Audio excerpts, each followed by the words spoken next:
Howdy fellas, Mordekaiser for me is more of a throwback than somebody that I feel right now is very strong.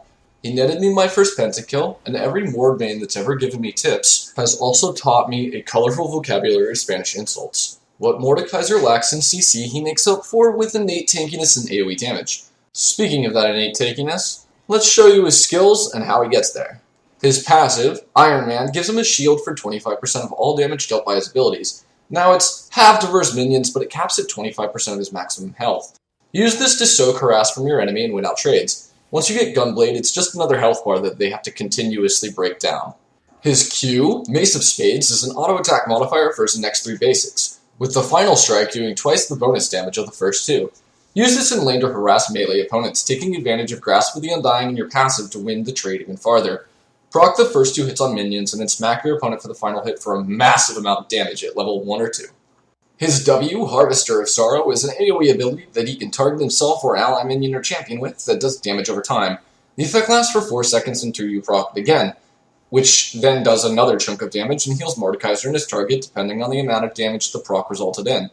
Another nifty upside of this is when activated on another champion or minion, they gain bonus movement speed while moving towards each other. It's good for escaping bad engagements or catching an ally up to a good one. With the recent change in Rylais to top it off, it also applies the full 40% slow. His final basic ability, E, Siphon of Destruction, damages all enemies hit in a cone. In addition, for every champion hit, he also gains a percentage of his shield. Use Siphon of Destruction to poke your enemy laner and shove waves. With its relatively low cooldown, decent range, and increased kickback on your shield, you should win most trades with it.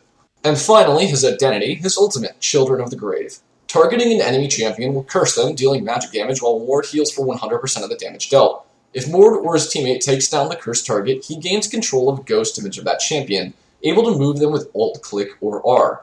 Throw this on the carry to turn any fight into a literal 6v4 and shred down your opponents. The final neat trick to this is now you can enslave Dragon as well.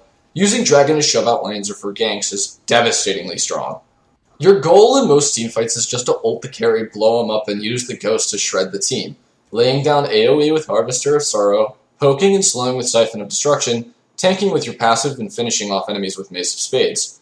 Build order is also pretty simple. If you're ahead, rush the entire Gunblade in one go, followed by either a Rylais, Deadmans if you're having a tough matchup for AD, or Spirit Visage for AP.